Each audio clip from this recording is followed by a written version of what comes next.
नमस्कार दोस्तों, स्वागत है आप सबका T2D न्यूज़ पर। आइए जानते हैं आज देश भर की सभी ताज़ा और मुख्य खबरें।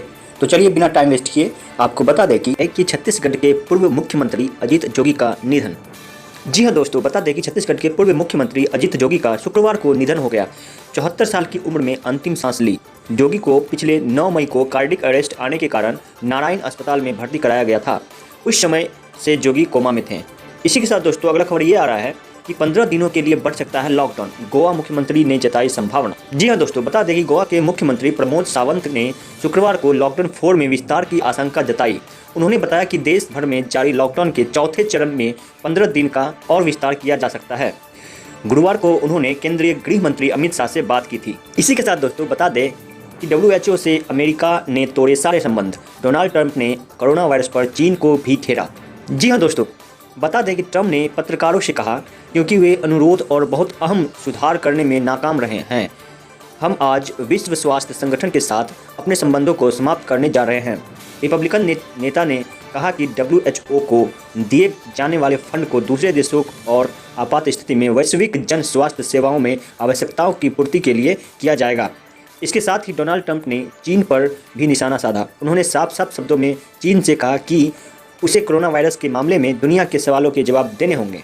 इसी के साथ दोस्तों अगला खबर ये आ रहा है, गांव लौटे श्रमिकों को ट्रेनिंग देकर रोजगार मुहैया कराने की सिफारिश।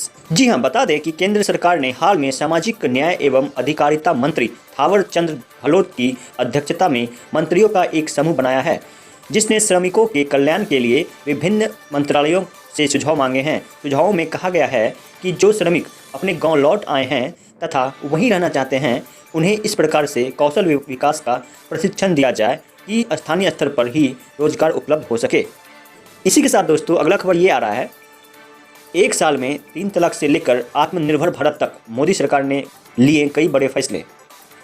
जी हां दोस्तों, बता दें कि प्रधानमंत्री नरेंद्र मोदी 30 मई को अपने दूसरे कार्यकाल का पहला साल पूरा करने जा रहे हैं। इस एक साल में जम्मू कश्मीर से अनुच्छेद 370 समाप्त करने से लेकर के कोरोना काल तक कई बड़ी उपलब्धियां उनके खाते में है। इस मौके पर भारतीय जनता पार्टी पूरे देश में वर्चुअल रैली करेंगी। इसके साथ फेस मास्क और सैनिटाइजर भी बांटेंगी। इसी के साथ दोस्तों एक लाइक तो बनता है, सब्सक्राइब भी कर दीजिए और अपने दोस्तों के साथ वीडियो को ज़्यादा से ज़्यादा शेयर कीजिए। इसी के साथ दोस्तों अगला अपडेट ये आ रहा है कि दिल्ली में संक्रमण के बढ़ते मामले को लेकर कांग्रेस भाजपा ने आप सरकार पर साधा निशाना। जी हाँ, बता दें कि दिल्ली में कोविड-19 के मामलों में तेजी से बढ़ोतरी और मृतकों की संख्या को लेकर विपक्षी भाजपा और कांग्रेस ने आप सरकार पर निशाना साधते हुए कहा कि सरकार के पास हालात से निपटने के लिए कोई रणनीति नहीं है। दिल्ली सरकार और आम आदमी पार्टी की तरफ इस पर कोई प्रतिक्रिया नहीं आई है। इसी के साथ दोस्तों बता दें कि स्थानीय उद्योगों को प्रोत्साहित करने के लिए संबंधित नीतियों में संशोधन है जरूरी। जी हाँ दोस्तों, बता दें कि उत्तर प्रदेश के मुख्यमंत्री योगी आदित्यनाथ ने शुक्रवार को अपने सरकारी आवास पर फार्मा खाद्य प्रसंस्करण, दुग्ध उत्पादन, पर्यटन और वस्त्र नीति में संशोधन के संबंध में प्रस्तुतिकरण को देखा। साथ ही उन्होंने कहा कि स्थानीय उद्योगों को प्रोत्साहित करने के लिए आवश्यकतानुसार संबंधित नीतियों में जरूरी संशोधन किया जाए। इसी के साथ दोस्तों अगला अपडेट ये आ रहा है कि बिल्डिंग में लगी आग, चौथी मंजिल से कूदे युवक की मौत। जी हां, बता दें कि अधिकारी ने कहा घटनास्थल पर अग्निशमन दल के पहुंचने से पहले एक व्यक्ति घबराहट में चौथी मंजिल से कूद गया और उसे सिर पर चोट आई। उक्त व्यक्ति को LG अस्पताल ले जाया गया, जहां उसे मृत घोषित कर दिया गया। व्यक्ति की पहचान जयदीप सिंह जावड़ा के रूप में की गई है। इसी के साथ दोस्तों अगला अपडेट यह आ रहा है कि एक बार फिर भूकंप के झटकों से हिला दिल्ली NCR। जी हाँ दोस्तों, बता दें कोरोना संकट के बीच एक बार फिर दिल्ली NCR में भूकंप के झटके लगे। दिल्ली में पिछले 1 महीने में यह तीसरी बार है जब राजधानी में भूकंप के झटके लगे हैं। दिल्ली से सटे गाजियाबाद और नोएडा में भी भूकंप के झटके महसूस किए गए। रिक्टर स्केल पर भूकंप की तीव्रता 4.6 बताई जा रही है। खबरों के मुताबिक हरियाणा के रोहतक में भूकंप का केंद्र था। रात को करीब 9:08 पर भूकंप के झटके लगे। ये झटके करीब 30 सेकंड तक महसूस किए गए। अगला खबर ये आ रहा है कि 1 जून से बंगाल में खुलेंगे धार्मिक स्थल।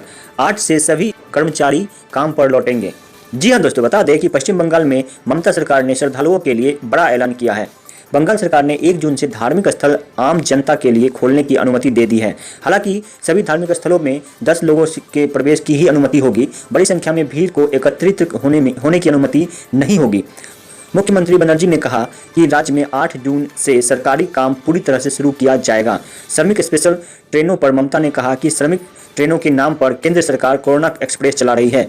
उन्होंने कहा कि पश्चिम बंगाल पिछले 2 महीने से कोविड-19 संक्रमण को नियंत्रित करने में सफल रहा था, लेकिन श्रमिक स्पेशल ट्रेन चलाने और राज्य के बाहर से आए लोगों की वजह से कोरोना वायरस के मामले बढ़ रहे हैं। अब चलिए थोड़ा मौसम विभाग की तरफ चलें तो बता दें कि 31 मई तक कई राज्यों में आंधी, बारिश और ओलावृष्टि की संभावना, नजर आएंगे मानसून का असर। जी हाँ दोस्तों, बता दें कि भारतीय मौसम विभाग के अनुसार पहले मानसून के 5 जून तक आने का अनुमान था, लेकिन मौसम का सिस्टम अब बदल गया है, इसीलिए कोई एक तय तारीख तो नहीं बताई जा सकती, लेकिन 1 या 2 जून तक मानसून की आमद के पूरे आसार हैं। देश में मानसून जल्द ही नजर आ सकता है। IMD के प्रमुख मृत्युंजय महापात्रा का कहना है कि मानसून के आने से पहले ही भारत में व्यापक बारिश होने की संभावना है। उत्तर और मध्य भारत के कई क्षेत्रों में भीषण गर्मी की लहर उत्तर भारत के ऊपर एक पश्चिमी विक्षोभ के आगमन के साथ समाप्त हो गई है। प्री मानसून के चलते कुछ राज्यों में 31 मई तक तेज बारिश हो सकती है। इससे प्रभावित होने वाले राज्यों में मध्य प्रदेश, पश्चिमी हिमालय, जम्मू और कश्मीर, लद्दाख, हिमाचल प्रदेश और उत्तराखंड शामिल है। पश्चिम बंगाल, उड़ीसा, कर्नाटक, पंजाब, हरियाणा, चंडीगढ़ और दिल्ली में भी बारिश हो सकती है। चलिए दोस्तों, अब थोड़ा कोरोना पर नजर डालें तो अब तक का अपडेट आ रहा है कि पूरे देश में 1,65,000 के पार पहुंचा कोरोना, जिसमें 71,105 लोग रिकवर ही हो गए हैं। वहीं 4,706 लोगों ने अपनी जान भी गंवाई है। वहीं राजधानी दिल्ली की बात करें तो 17,000 के पास पहुंचा कोरोना, जिसमें 7,846 लोग रिकवर भी हो गए हैं। वहीं 316 लोगों ने अपना जान भी गंवाया। इसके साथ ही पूरी दुनिया में इस वायरस से 59 लाख से ज़्यादा लोग पीड़ित हैं, जबकि 3.5 लाख से ज़्यादा लोगों ने अपनी जान भी गंवाई है। तो दोस्तों, अब आज के सोना चांदी के भाव देखें तो आज सोने के भाव में 50 रुपये की उछाल देखने को मिली है। इसी के साथ आज 22 कैरेट सोना 45,950 रुपये प्रति 10 ग्राम हो गया, जबकि 24 कैरेट 46,950 रुपये प्रति 10 ग्राम हुआ। वहीं चांदी में आज 50 रुपये की उछाल देखने को मिला। इसी के साथ चांदी 48,550 रुपये प्रति किलोग्राम हो गया है। इसी के साथ दोस्तों, आज के लिए इतना ही। फिर मिलेंगे कुछ नए और बड़े खबरों के साथ। तब तक के लिए नमस्कार।